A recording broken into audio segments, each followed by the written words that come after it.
handset now. Niall just dropped out just then. I was worrying. I'm going to let Niall back in. If you can give Niall co-hosting, please, Daniel, that would be great. And also, can you just let us know once the event is now being live streamed? Yes, thank you. We are ready to go. Niall, can we just make sure that Niall has co-hosting, please, Daniel?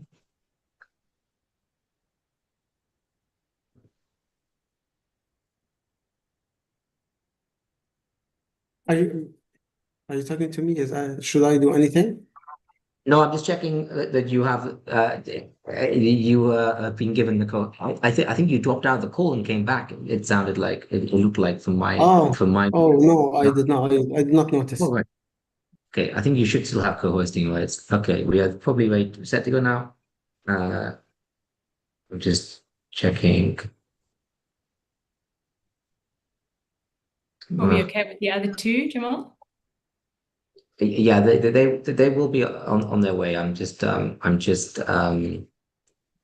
they will be joining. I know the one who's presenting is just coming, finishing work in 25 minutes, and he'll be with us at some point in Q&A during Niall's pitch. I'm just bringing up. That's good for everyone joining. And on the live stream, thanks for joining the Food and Beverage Pitch Lounge. I'm the co-host, Jamal Maxey, and we'll be soon handing over to the moderator for today's event. This series has run now for 5 years, believe it or not, since October 2020, with this name, and had one edition before that, the Food Tech Pitch Lounge, which we tried to rename because of the amount of retail startups we were getting.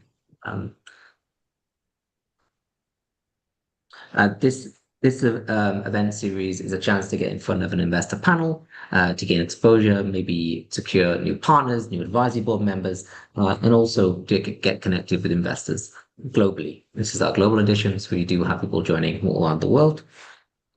We'll shortly write the FAQs so you understand the different formats that we offer. But the event won't be as long as 7:30 UTC today. We've got fewer startups than usual, so we'll be ending the event within an hour and a half. And this event series is co-produced by the long-running co-producer of the series, who's on screen now, Sascha Dutta, from Foodpreneurs Collective and Food Hack Dubai, and also myself from Pitch Lounge, and Miraj Ahmed, and Tammy Ho recently becoming an ambassador with Food Hack Dubai, and also our strategic partner Elena Suchi, who's on screen from RSVP Business Angel.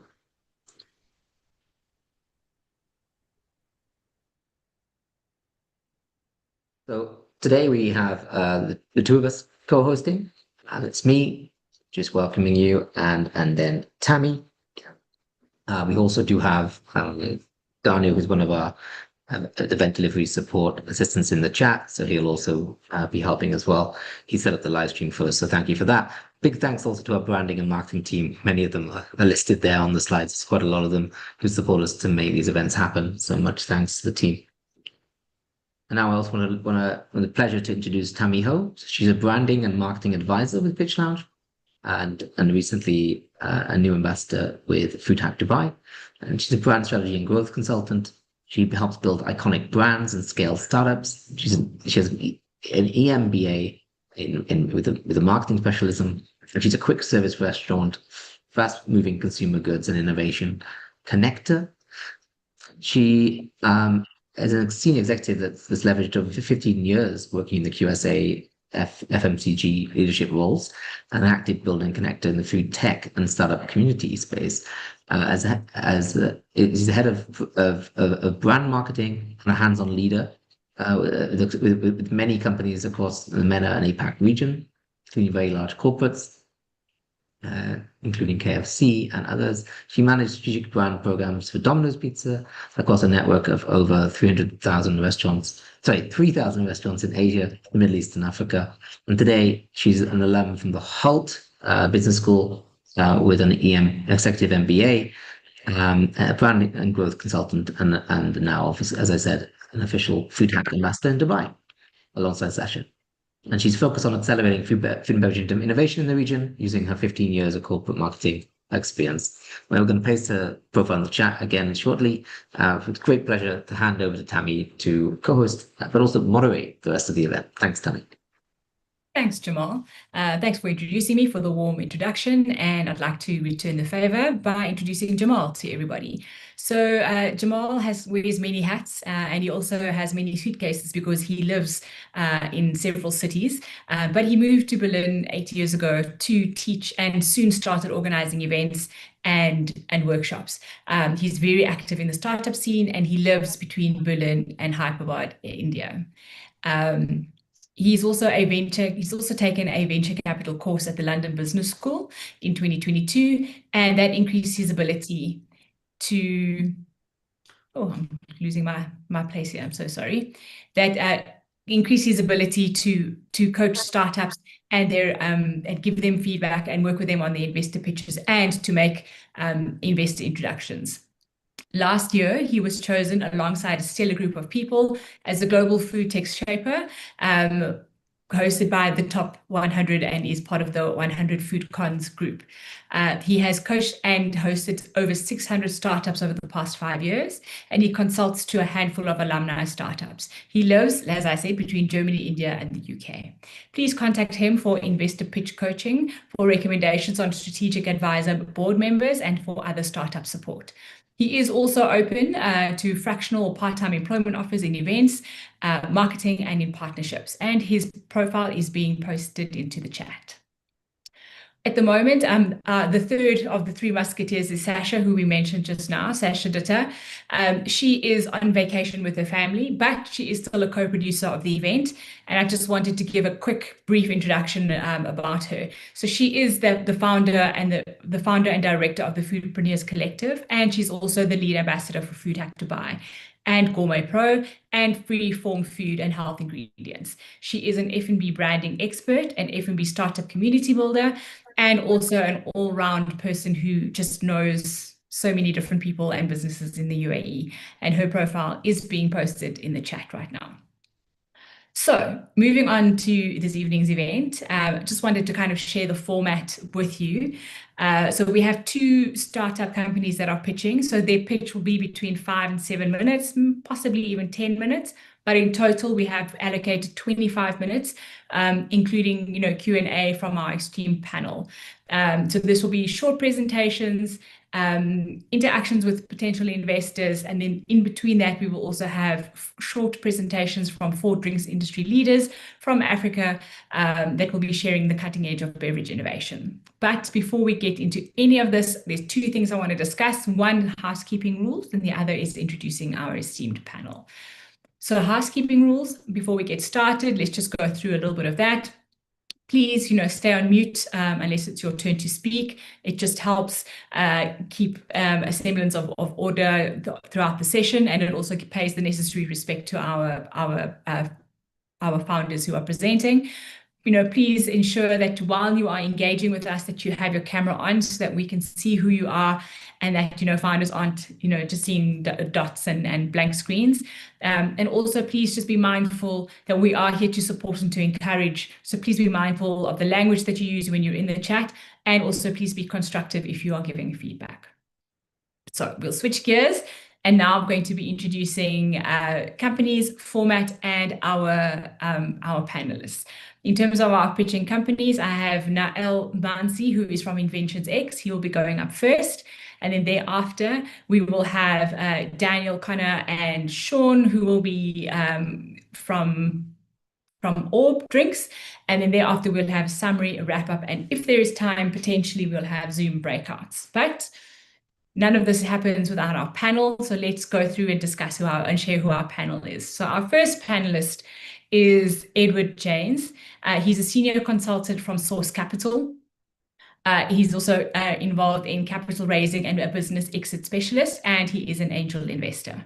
So he is a senior consultant at Source Capital, which specializes in capital raising and business exits. So he brings deep expertise in structuring growth strategies for founders and scaling ventures toward acquisition. He's an active angel investor. He supports early stage companies with both funding and with strategic insight, and his profile is being posted into the chat. I don't think Emil will be joining us, so I'll just skip over that. Our next panelist is Giovanna Malfi. She's a business creative leader for Verbal Communications. She's a limited partner. She's also a member of the board of advisors for Hyperlight Ventures. She's also involved in investor relations and is a business strategist. She's the founder and creative leader at Verbal Communications, where she helps brands, startups, and corporates unlock growth through innovative business and communication strategies. As a limited partner and a board advisor at Hyperlight Ventures, she supports early-stage deep tech and impact-driven startups by guiding investor relations, fundraising, and deal flow. With a career spanning corporate leadership and entrepreneurship, she now focuses on bridging investors and founders globally, driving innovation across sustainability, tech, and venture ecosystems. And her profile is being posted into the chat. Feel free to connect with her. Then we have Mike Watson, who's an executive director for Above 10X, formerly Miriam Invest. He's also a fintech investor, and he's a financial inclusion advocate and a community builder. Aside from loving Panama, Mike supports financial inclusion initiatives across LATAM, Africa, Europe, and helping fintech ventures expand access to financial services. He focuses on investing in smaller fintech companies, primarily at the seed stage and beyond, rather than pre-revenue or pre-seed. He's also a founder of Miriam Invest, and he leads a 20K member LinkedIn community, helping fintech founders, investors, and operators connect and grow. He works closely with companies to share resources, including tools such as RSS feeds, at no charge to support ecosystem growth. His profile is being posted into the chat right now. And then I think our last panelist is Ravi. Ravi Karkara, sorry about that. He's the co-founder of Global Air Water Generation Initiative. He's the Chief Strategist Officer for Aero Nero, and he's the founder for Investors Forum in New York City. He's an investor and entrepreneur, and he's a sustainability leader. Currently, he's the Chief Strategy Officer for Aero Nero Global, Air Water Generation, the number one company. He actively promotes the use of AI for food, leveraging artificial intelligence to drive innovation in sustainable agriculture, food security, and climate-resilient farming systems. As the co-founder of the Global Air Water Generation Initiative, he is committed to investing in and supporting sustainability and clean tech ventures. He founded Investors Forum NYC to advance the India moment towards the 35 trillion economy till 2047. So big plans, and he's a big connector.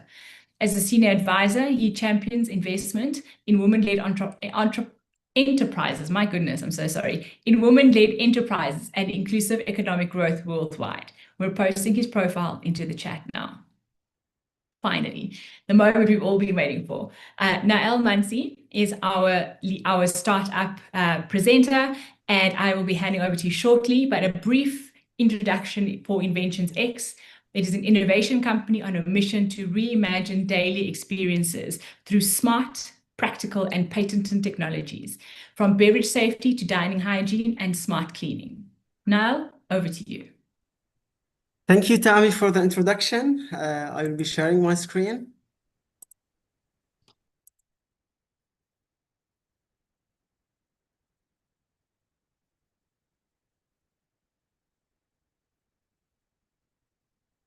Okay, can you see my screen? Yes, Can we you? can. Yep, that's all Oh, clear. Yes, we okay. can. Carry on. Thank you. I'm Nael Mansi, founder of Inventions X. At Inventions X, we build practical, safety-focused innovations designed to scale globally. And our flagship product today is the Nils Cooling Couplet.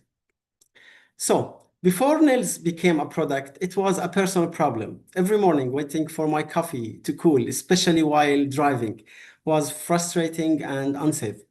What followed was a 5 years journey of learning, self-discovery, and discipline, with over 120 iterations to build something that genuinely adds safety and value to everyday life. So, what's the problem? It's hot coffee on the move forces bad choices, weight, burns yourself, or spills. Our solution is the Nils. One of the models is Nils Chill-X, is a reusable lid that fits on standard cups and cools down each sip instantly. And also it's a spill resistance. In real life, Chill-X is a simply live-in car in the glove box or in a small case or in your bag. So it's always there when you need it. In addition to that, we also developed CoolSip, a tumbler version for home and office use that use same cooling technology and can keep your coffee for a long period. One note here is that we cool the sip, not the entire drink. To make this clear for you, I will share with you a video of how it works. Chill-X is more than a lid. It's a micro-engineered cooling system powered only by physics, not batteries, not electronics.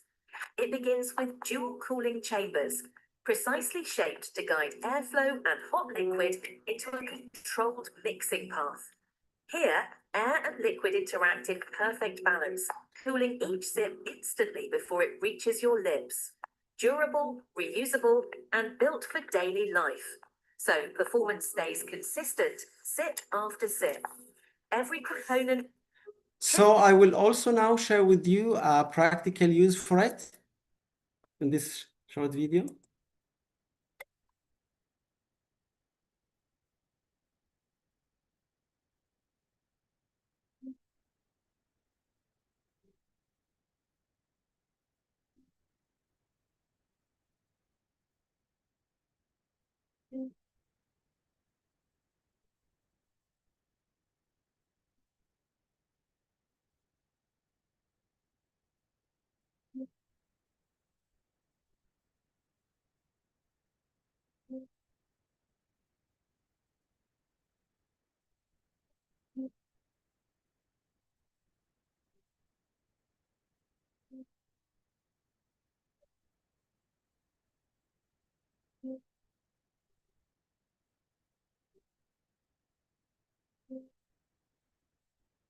Thank you for watching.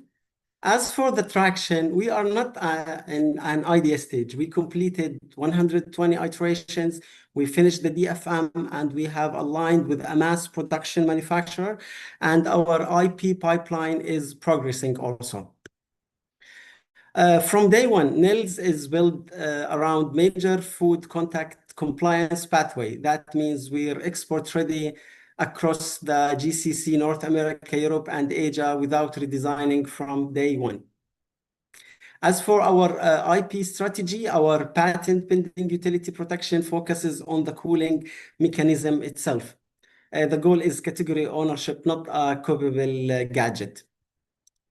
For the market, coffee to go is a daily habit, and the hottest moment is the problem moment. It happens in cars every morning to millions of people. So our market, our early adopters are clear. There are the drive-through hot coffee buyers. TAM is global coffee to go buyers. SAM is reachable via chains and our D2C. And we model SOM at conservative 3 to 4% adoption. Just to make things clear here, our user is the drive-through hot coffee buyer, and the buyer can be coffee chains, Amazon, our website, distributor, or OEM licensee. The motion is simple. The user will buy it once, replace the plastic lid, and sip instantly. Our revenue stream, we scale through 4 revenue lanes: B2B, B2C, licensing, and premium customization. These are like examples of target coffee chains, high volume platforms where Nils fit naturally as a safety and experience upgrade. And also these are target OEM licenses, global tumbler brands where Nils can be integrated as a premium cooling lid technology. The unit economics are strong because this is a reusable product with conservative assumption, 1 lid per user per year. We target 70% gross margin at user level economics. And because this is a reusable product, even low single Digit adoption, 3 to 5% translate into roughly $1.5 to $7 million in annual revenue, depending on regional expansion. Our roadmap, our trajectory is disciplined. Step 1, pilots, chains.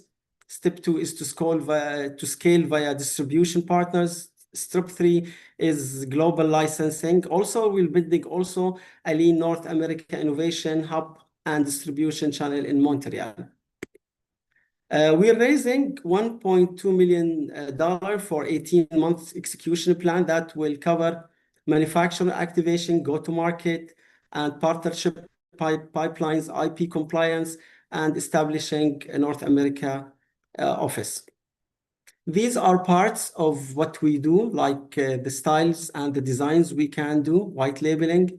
This is like some sport editions, student vibes, business series, and some luxury collections, and these like special for events. And this is also another way. Thank you so much for your time. I appreciate your listening.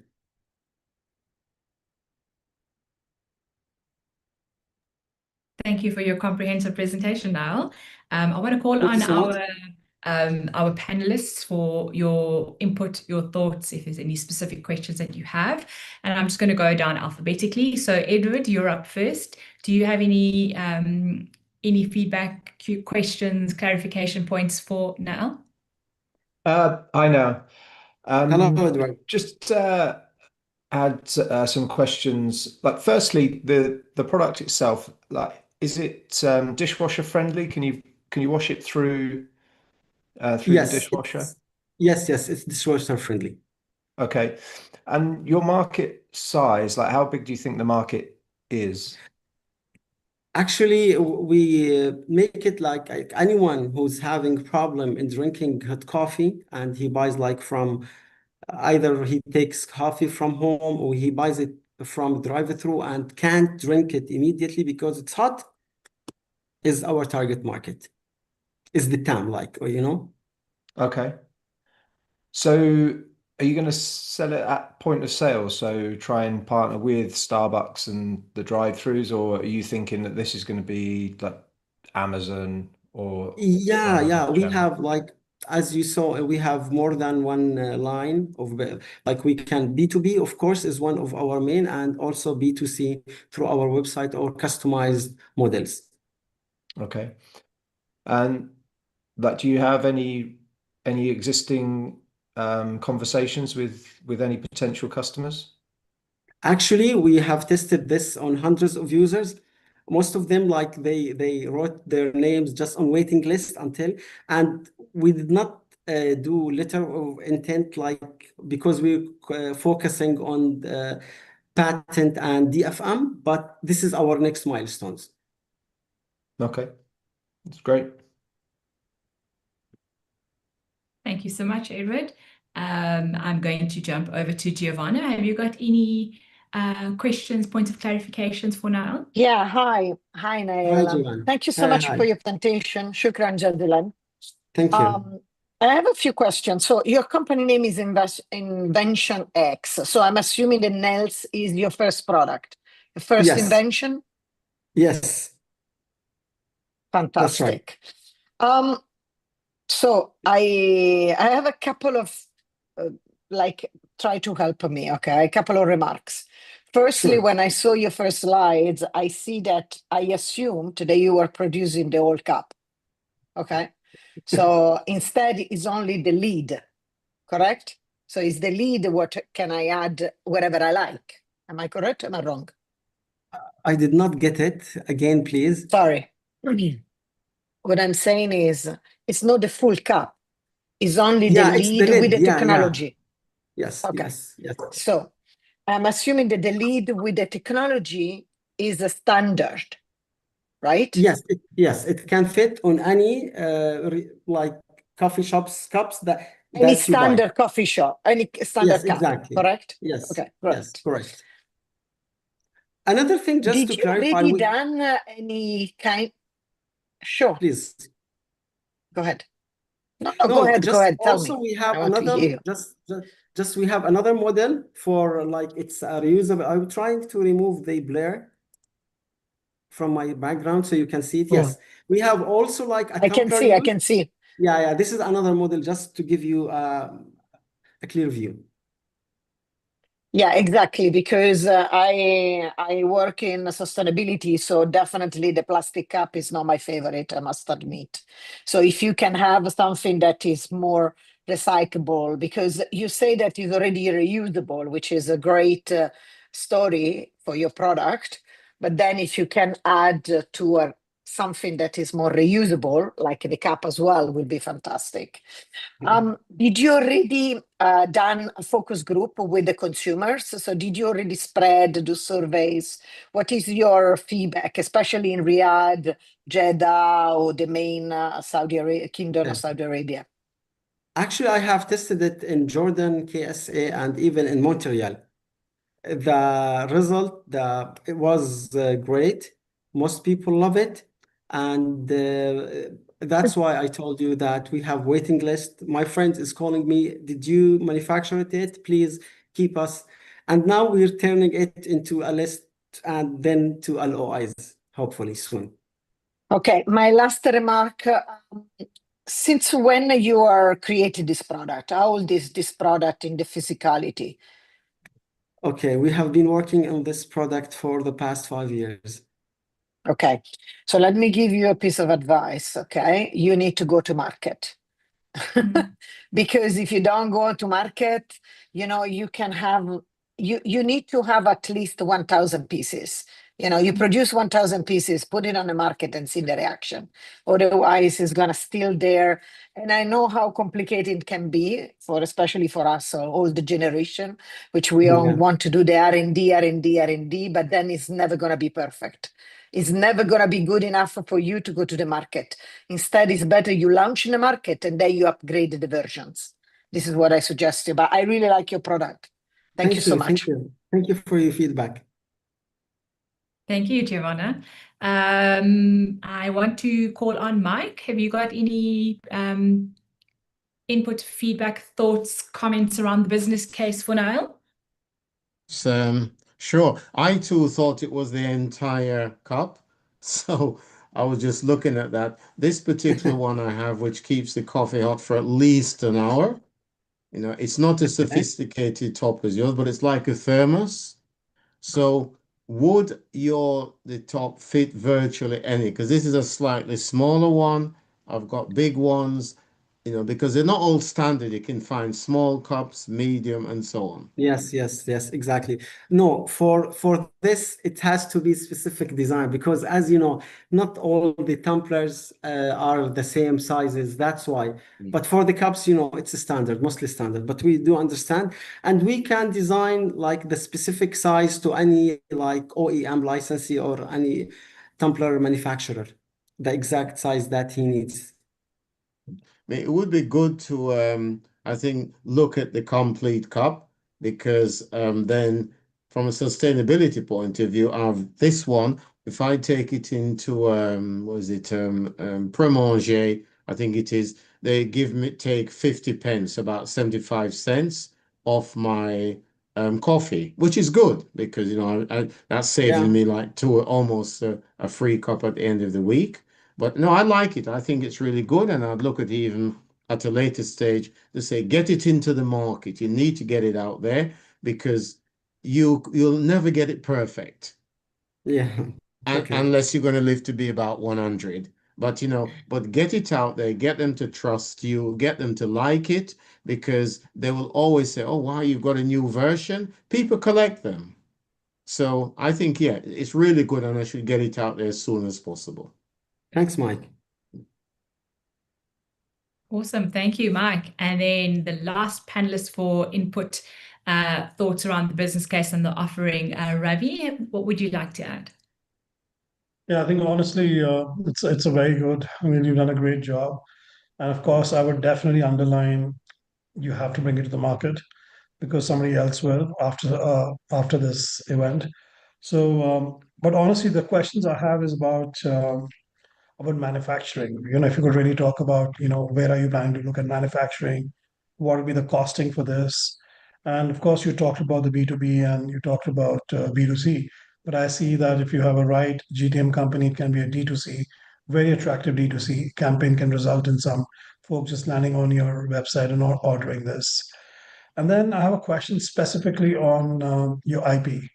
So are you Yes. looking at from an engineering perspective, are you looking at the IP, which is the moment that converts into cold or warm coffee at that junction?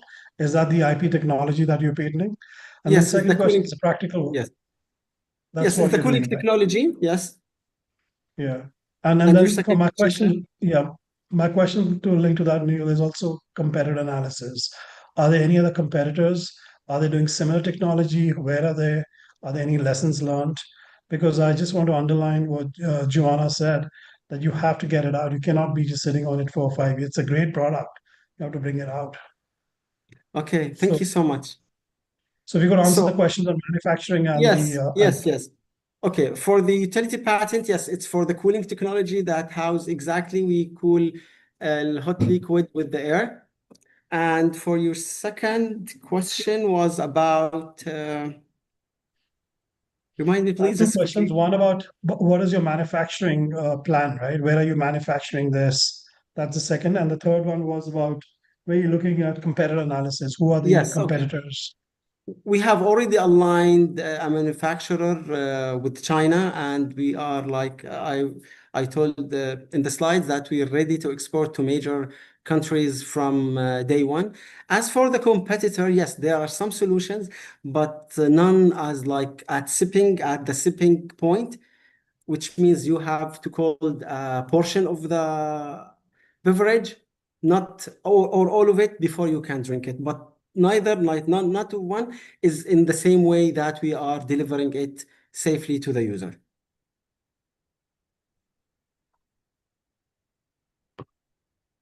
Sorry, Thank you, Tammy, Nabil. can I just jump in? Sorry, Niall, can you remind me how much you are raising, right?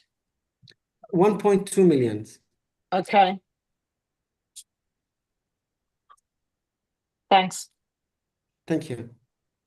Ravi, have you got any more questions or can Not I? quickly. Do you have samples out there? Because I'd love to get one into the UK Sure, we as can. Yeah, soon we as have you're some ready. sample. Yes, Mhm. yes, we have Yeah. some samples, and yeah, for sure, we can connect on that. Sure. Yeah. There are a few more questions, but we can do that offline. Yeah. No, please, we've got a few minutes. We're Um, okay for time. We've got 6 minutes. So, Mike, please I'm feel just free for more thinking questions. again, back to Panama, is having a version that keeps the drink cold. Is that something you could look at? Or I mean, not now, but in the roadmap. Okay, we'll put it. Good, nice thing. And then the other thing, I mean, I like my coffee very, very hot. Is there a temperature gauge? Because some Yes, people short of iced coffee so you can. yes, okay. You can adjust this valve, and it will adjust Okay. the cooling intensity of your product of the beverage. So you can control Okay. it. You want more hot, more, and it will also adjust the sip volume. Right. Okay. Yeah. No, I'd love to be able to really get a couple of samples here into the UK to talk to a few Sure. potential outlets. Okay. Neil, We'll be glad to that. how fast does that valve work? Like, I drink black coffee through a Yes. drive-through. Like, inevitably, I've arrived at my destination before the coffee's cooled enough that it's not going to scald my mouth before I drink it. Like, would this mean that I could drink the coffee straight away, or does it take a while to actually cool down? No, you can drink it right away, and as you show. One thing also to add, Edward, I'm not sure if like after it's cold, there's a second drinking hole. Like if you see, just you can use it as a normal lid. Like you don't need cooling. It's not already cold, so you want to drink it in the normal way, and you can cool it. You can just drink it. Okay. Did I answer your question? Yeah. What's your minimum order on manufacturing? 10,000 pieces. Okay, so you need what, $30,000 to Yeah, to get shipment? around 40,000. Yeah, you're right. 40,000. Just one other thing, which is it's a bit of a silly one actually, but it's a government rule now. Driving in the UK now is becoming, I mean, ridiculously Yeah. stupid. So if I was to pick up my coffee and drink it and the camera caught me, I'm going to get a ticket for $150. Oh. Would you have a version with a long straw? I mean, literally, it's as ridiculous as that. Actually, But it's a government thing. So at Mike, least this I don't was sit in it. Yeah. this was raised in the last pitch, and actually we're now thinking to put like a long straw or something like this. You can do Yeah. it. Yeah, and nice, flexible, something that looks good. The aesthetics got to look good, not a bit of plastic stuck in it, but something that looks good. Remember, it could be plain and curl in the middle, so it looks interesting for the UK, because we just got Wow, ridiculous things now where Okay. cameras with AI can see me picking up my coffee, drinking, and so that's dangerous because they have to pick up the coffee, even and so. even if it's a cold Mike, in drink, UK, they'll still see you. I'm saying in Mike, in UK, they'll still see you no matter what you do. Oh no, Yeah. they'll see it, but at least they won't see me picking up the coffee, because that split second of picking it up into my mouth and put it back, that's when they catch you. But at least if you have the Sure. straw, So yeah. even for cold drinks, you can't while driving. No, anything you pick up, Nothing. Okay. literally, Okay. it's just crazy. So now they've got the cameras in the area on it. They see you coming, they text that movement, and they send you a nice ticket for $200 or $300. It's about revenue generation at the end of the day. It's not safety. Safety I is have a challenge. I have a question. Yeah. So Oh, go ahead, Neil, Ravi. Go ahead. Yeah, so you want just a question, you just because you did talk about Starbucks and others. So have you I'm trying to understand that 5 years you haven't really gone to market. What was the reason? I mean, you were trying to perfect this technology. It is a technology here. And second, so do you have patents filed right now, or you already received Yes. your patents? Are they No, national, international? Yeah, I put it like I'm patent pending. I'm in final stage in USPTO, and I Okay. have PCT. I have filed in Saudi and in China. Saudi will cover all the Gulf area, and now in European Union, in Portugal will which cover all EU also. except for the UK. Except don't forget UK is separate one. Yes. Spot on the timing. I think panelists, if you have any more questions for Nael, please feel free to drop it in the chat. Because we Please. didn't have time, those that are watching the stream, I would have loved to have thrown over to you to answer your questions or to read out your questions, but unfortunately we need to move on to the next presentation. So if you have any questions for Nael, he'll still be on for a little bit. So please feel free to drop your questions in the chat, and I'm sure he can answer you directly, or we will gather it for him and send it on, and we'll facilitate questions and answers. But Nael, thanks for your presentation. Well done. So I'm going to change over. Sean, welcome. And we've also got the boys from Orb Drinks. And Connor, I don't know if Daniel is with us, and Sean. Daniel is with us. Sorry, I don't think Connor is with us, if I'm not mistaken. But Sean, No. I believe you're doing the presentation? Yep. So between myself and Danny, we'll be sharing. So it'll be today. a tag team. Yeah, Perfect. absolutely. So yeah, Great. Danny will start off, and then we'll move on to No my worries. section. Let me do a quick jump in and presentation for you guys. And then just to let you know, in total, we'll have 25 minutes for you to do your presentation, which will be roughly between 7 and 10 minutes. And then we'll throw over to the 4 panelists. The questions and answers will be that they are more investors. So this won't be a coaching session. This will be more of an investor session. Yep. And we'll take it from there. But to introduce the next presenting business, we have Orb Drinks, which is a drinks brand that is built to be bold, designed to redefine and crafted for creativity. A nootropic and adaptogen infused, ready to drink alcohol alternative for the moments that you'll remember. And it looks like it will be presented by Daniel and by Sean. So over to you. Great. Thank you. Let me just get set up. Hopefully this one's a bit smoother than last time. No worries. Here we go. So, great. Let me present full screen. You have to mind the annoyance of my voice as well. I have a cold at the moment, so hopefully it's not too frustrating for you guys. Yeah, so we actually lived together, and I was sick a few days ago, and I think I've passed it to Yeah. Danny. So Caring is apologies. not caring, Sean. Go on. Okay. So can everyone hear us?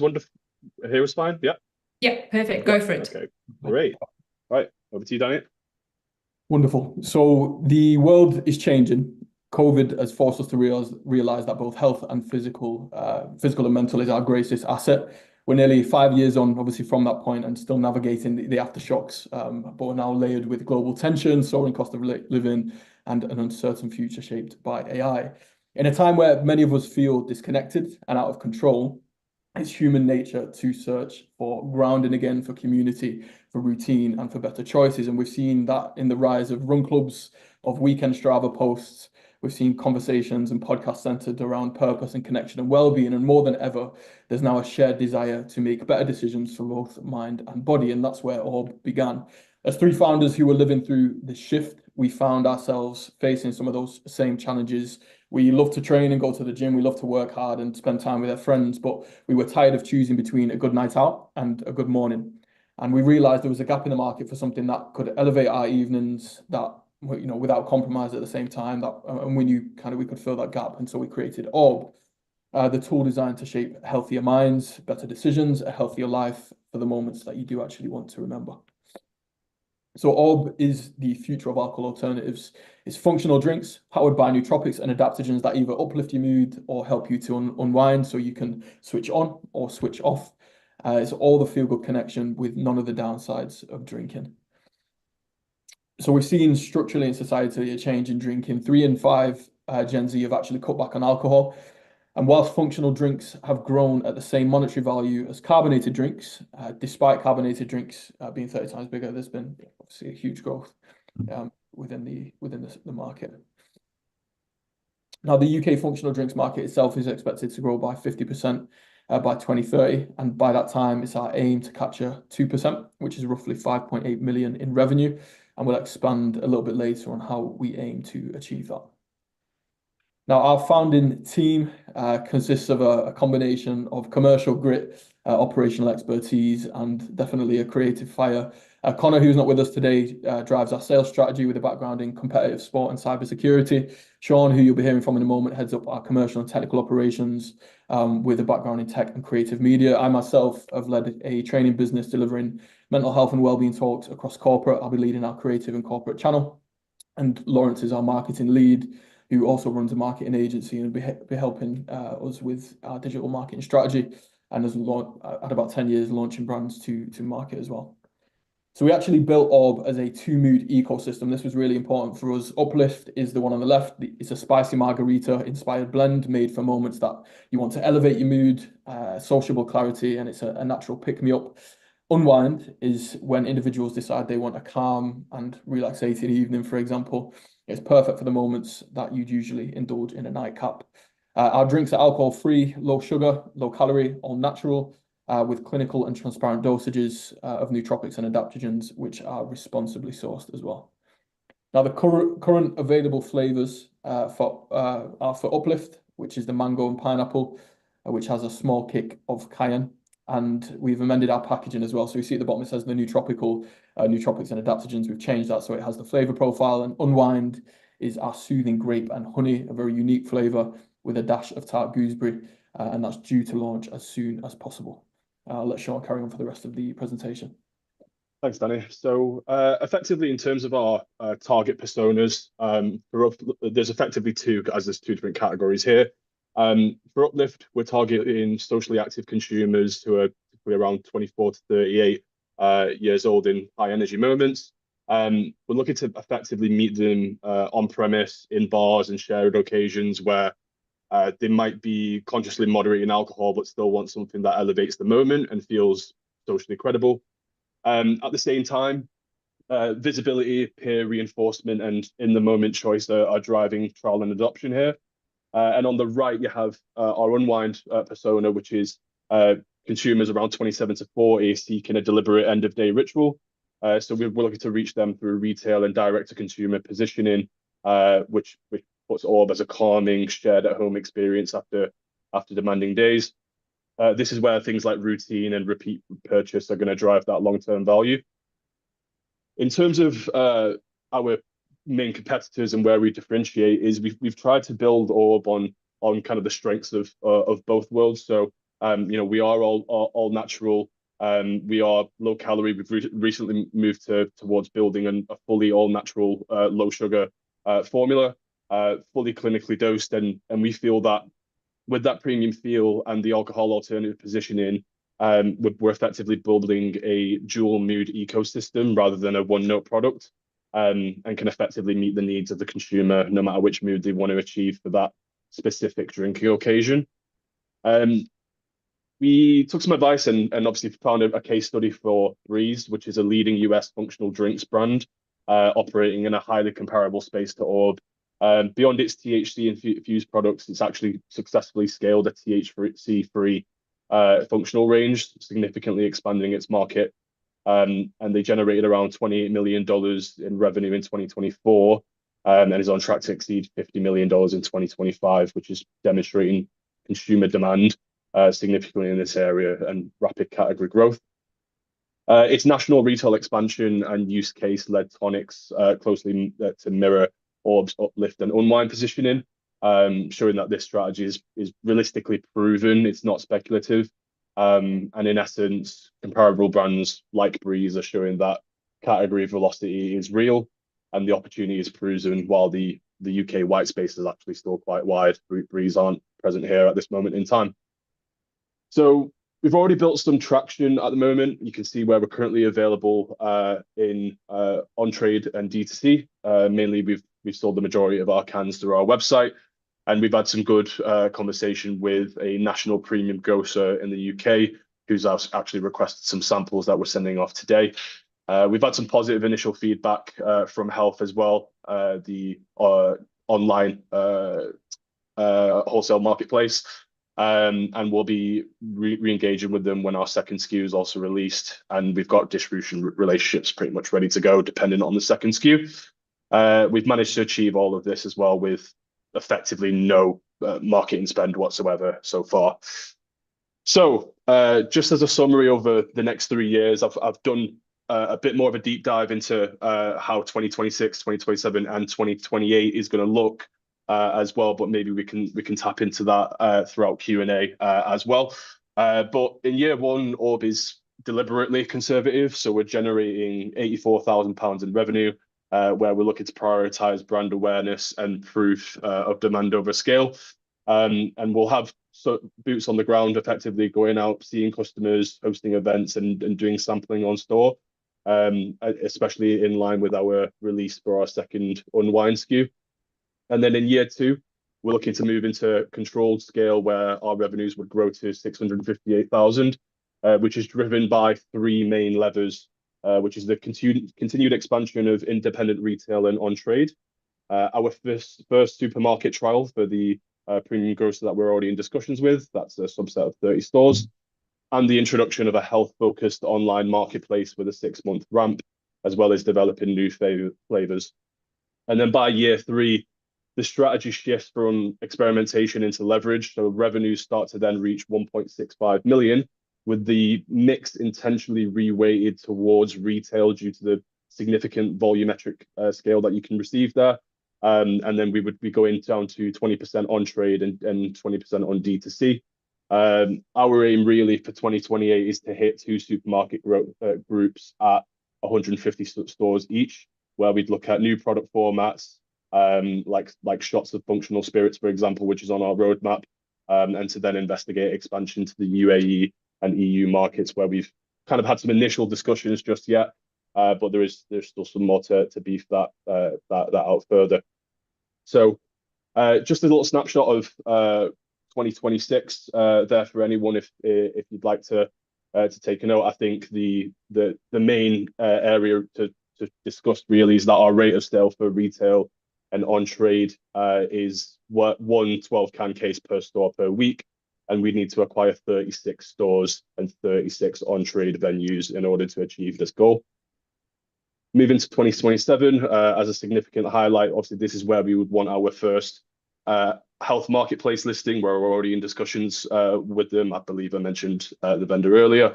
We would then reach a 10K run rate after 6 months, generating roughly £96,000 within a 6-month ramp up. This is advice that we've taken from our advisory board as well, and with other people within our scope in terms of how this specific online health marketplace operates when they onboard new challenger health brands.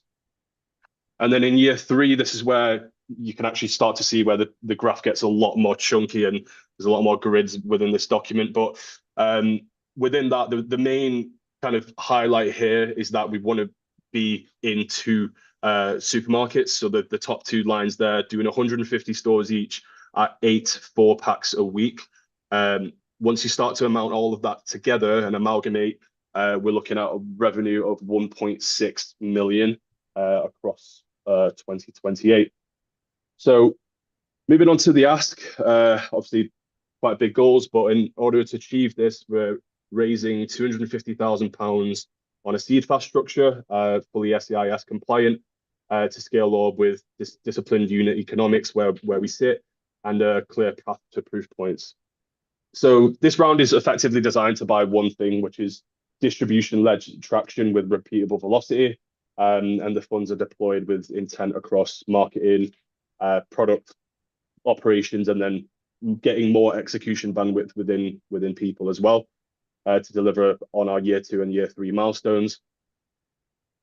And then moving on to exit, this is where obviously we are very flexible and open to discussion with investors, but we are looking to position Orb for a strategic acquisition pathway within 5 to 7 years, based on our goal that we mentioned earlier at 5.3 million expat revenue in year 5.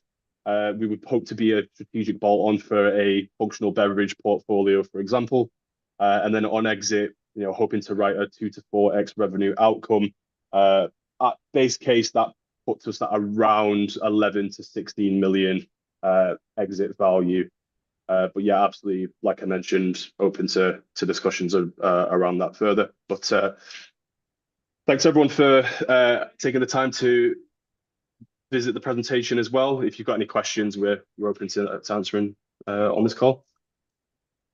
Awesome. Thank you, Sean, and thank you, Dan. I know that 2 of our panelists are a little bit pushed for time, so I'm going to throw over to Giovanna to let you go first. So please, if you have any questions, feedback, input, anything about understanding the business case some more, over to you. Yeah. Okay. Thank you. Thank you, Tammy. Hi, guys. Thank you so much for the presentation. Interesting. I used to be a consumer when Red Bull was started, so I think that I'm a B2C for you. So let me give you a little bit of feedback. So first and foremost, a few questions, and then we're gonna do fast. Where this product is produced? Leicester in the United Kingdom. Yeah, I know where is Leicester. Okay, so it's UK based, right? Yeah. Okay, great.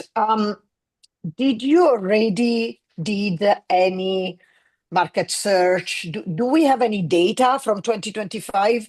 So as of today, did you attend any festivals? Did you give it for free? Did you went, I don't know, Glastonbury? Did you do anything to test really what the consumer think about your drink? In terms of the flavor, we've had positive feedback from over 3,000 units that have been. Okay, this one you have to put it. You should have said to us. Okay. So you already done a 3,000 test, correct? Yeah. And you have all the data of the people that tested. So you know what they say about the bubbling, what is the flavor, tropical, whatever, or whatever they want, correct? Okay, that is very important. And the second part is, if I ask you about the production product, so you're producing in Leicester, how many product you're going to be able, so how many bottles, let's call it bottles, you got cans, you're going to be able to produce on a daily basis? On a daily basis. So tell me monthly, whatever you have, like some data. In terms of the maximum unit run that our current manufacturer is capable of, they can do up to 200,000 units in a single run. Okay. For one flavor only or for both flavors? For one flavor only. So we could Okay. we could run up to 400,000 units on pretty much a monthly basis. Okay, perfect. On a monthly basis. Okay. So you asking £250,000, which is, I mean, I think is a pretty decent ask, by the way. For what you're gonna sell it, you're gonna sell it a fast moving product. Okay, this is fast consuming goods. Do you have all the UK certificate requirement in health and safety, Ministry of Health? Everything is in place, right? If we ask you. Yeah. So we have. I can pull out all the certifications. I have all of them for you. BRCGS, that type of thing. And we've already been vetted by the large international grocer that we've been speaking with. So they've already verified all of those claims as well. Okay, fantastic. And my last is, despite I'm very familiar because I'm coming from the UK as well, of the SEIS scheme. If you're coming abroad and you're looking for foreign investors, you should also to have an alternative, because for some of us that we are abroad, the scheme doesn't really help us that much. Okay. So just think about an alternative in case you want to raise money from someone else. And also the 250,000, sorry, maybe I missed it. How long, which lifeline are they gonna give you? Yeah, sure. Sorry, I think I might have breezed over too Don't worry, just tell me. It's okay. Yeah, so it gives us around 15 months of runway. Okay. And then our break-even point, I believe, is around late year 2. Okay, perfect. Thank you. I'm okay. Thank you, guys. Good luck. Thank you. Thank you. Thanks, Giovanna. See you soon. Have a great holiday. Thank See you, you soon. Giovanna. We'll stay in touch. I think the next person who I has take advantage and I say goodbye to everybody. Happy holidays, everyone. Thank you, guys. too. Thank you. Take care. Thank you, Giovanna. I think our next panelist who has also got a little bit of a time constraint is Mike. Have you got any points of clarification, feedback, questions, business case for Sean and for Daniel? My list is way too long. No, go for it. So, right, the first question is this particular space is unbelievably saturated. If I was to turn the camera around, my front room looks more like a warehouse of all these drinks. This one, magnesium water, came in, which is very good when you can actually find a specific focus which separates them. Then this one from the whole days Dalston, then this one, there are quite a lot of them. So the first thing is, what is it that's going to separate you in this unbelievably saturated market? So the niche that we've gone down is obviously positioned in the alcohol alternative space. So a lot of the functional beverages are positioned in the day. And for us, obviously, we've gone down that route of being specifically focused on alcohol alternatives. So everything from our branding, the messaging, the language, behavioral language use is all focused on that space specifically. And then in terms of the flavor profiles, we've used a little bit of spice in the uplift and a little bit of bitters in the unwind. So there's those psychological connotations to alcoholic beverages that we don't talk about, but are in the flavors as well. And then the other things that set us aside are obviously the level of nootropics that we have in the actual cans. And what's the level? What's the level? We're looking at over 1,000 milligrams of nootropics per unit, which is significantly higher than, well, the largest competitor in this space by about more than double. Okay. Now, the other thing again is the 250 you're asking for, and approximately 50% for marketing, which is pretty much what you have to give, 40 to 50%. Yeah. That's a very, very tight marketing budget in this field, because I attend a lot of events where they've got just giving these drinks out, and one I attended, they gave out about, I would say, 1,000 cans, just that one single event. So I'm worried about whether, because this is about marketing, doesn't matter what you've got, it's all about marketing. Yeah. So that's the bit that worries me, whether or not that is going to sustain, but we'll have to deep dive into your figures to see what sales are coming in to balance it, etc. But that's something to really look at is your marketing budget. Yeah. Also, Giovanni asked a few questions. Have you tried to get into events? There's one which I'm going to, we'll speak after, that maybe I could recommend you join up with them. They have around 2,000 to 3,000 people attending. Yeah. And you can put a drink in the bags. They give out about roughly 800 to 900 bags, but they're going to charge you for that. That's going to be £600 gone, but it means people of the right age, your age, are going to see the drinks. So it goes back to that marketing budget. Then there are other bits, there are quite a few bits that I'd want to go in. So please, I'm happy to just run through some points with you. Maybe try some flavors, see what it looks like.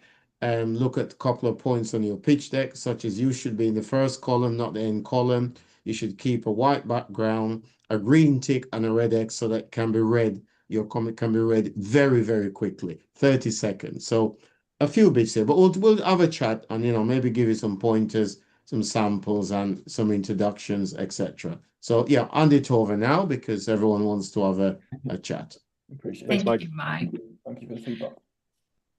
Amazing. So I want to hand over to Edward. Have you got any thoughts and input for the presenters? Yeah, I'm just keen to understand like how big that market is. As obviously you just said, you position it as like an alcohol alternative. What research have you done on the appetite of that section, and how big is that section of the market? Yeah, so in terms of, so this is one area where we kind of feel like now that you're asking it, we probably should have included it in the deck. But on the slide, effectively where we were showing the functional drinks UK market size, that market is significantly smaller by about a factor of about 5x than the non-alcoholic or non-alcoholic drinks market. But I guess what we are, right, is we're ultimately a functional drink portraying as a non-alcoholic drink, but in its essence, we are a functional drink, which is well, at this moment in time, it's a £140 million market as of this year, and it's looking to grow to 209 million in 5 years. But yeah, I think now that you've mentioned it, it might be worth maybe us including the actual non-alcoholic piece in there, because that is ultimately where we're going to be positioned in a lot of places, right? It's a lot of bars that are looking to enhance their non-alcoholic drinks section, and we're effectively being able to tap into a market that is significantly bigger than the one that we're seen to be in functional drinks, if that makes sense. Yeah. So like you almost like what would people buy currently in that non-alcoholic? Like if I was your target demographic and I went into a bar, what would I buy now? Yeah, so Trip is an option. I see a lot of people going out having a Trip drink, for example. But I wouldn't necessarily say that Trip is fully marketing themselves as a non-alcoholic or alcohol-free beverage, or at least definitely not an alcohol alternative. I think they're balancing it more in terms of them being, a wellness drink, for example. So that's where we're really trying to tackle within that space where there is a gap. I think Yeah. I was going to say the same with the branding as well. A lot of the, because of the connotations of nootropics, a lot of the brands that we see, Trip, psychedelic, Newtonic, they've got the psychedelic high. So Three Spirit, they're an alcohol alternative as well. So we kind of wanted to position ourselves as something really premium, costly, that comes away from that spiritual and the psychedelic element that people can actually feel proud about. So the whole branding piece is also kind of where we're looking to stand out. The same way where a lot of our competitors are using really bright colours, lots of noise, lots of cartoony kind of elements. We've kind of stripped it back to be really sophisticated and to stand out that way by kind of without shouting about it in essence. Okay. So are you trading right now? That slide suggests that you're selling through a few different channels. Yeah, we did a soft launch with a proof of concept of about 3,000 units. Now that those units are obviously dwindling a bit lower now, I think we've got stock of around 400 left, something like that.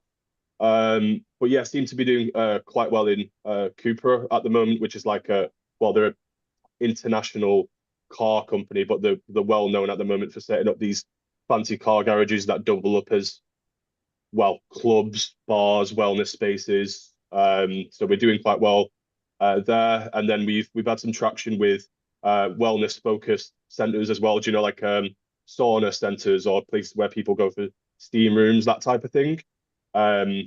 So that's currently where it seems to be a lot of drive and demand for the product as well. And how have you engaged with them? Have they buy directly from you, or do you supply on sale or return, or what's the deal? Yeah, we supply directly to them in their bulk orders.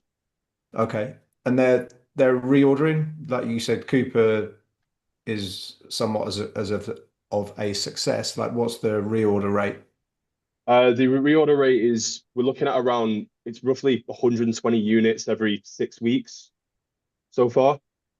But like I said, we're not really spending anything on marketing. A lot of what's going on with Cooper is kind of the relationship that we have with them locally as well. We're able to go there, speak to customers that are in Cooper, understand what it is that they like about the drink, what they don't like. We also did some small soft launch activations with Cooper, where we ran something called the Orb Run Club, where every Saturday we would administrate a run club that was partnered with Cooper, get an attendance of 30 to 40 people, and then effectively build awareness for the brand, drive awareness and traffic for Cooper at the same time. And that did quite well as well. We ran it for around 3 months. Okay, and are they selling the drink or are they giving it away? No, they're selling the drink at their bar. Okay, it's great. Awesome. Thank you, Edward. And lastly, Ravi, have you got any questions for Sean and for Dan?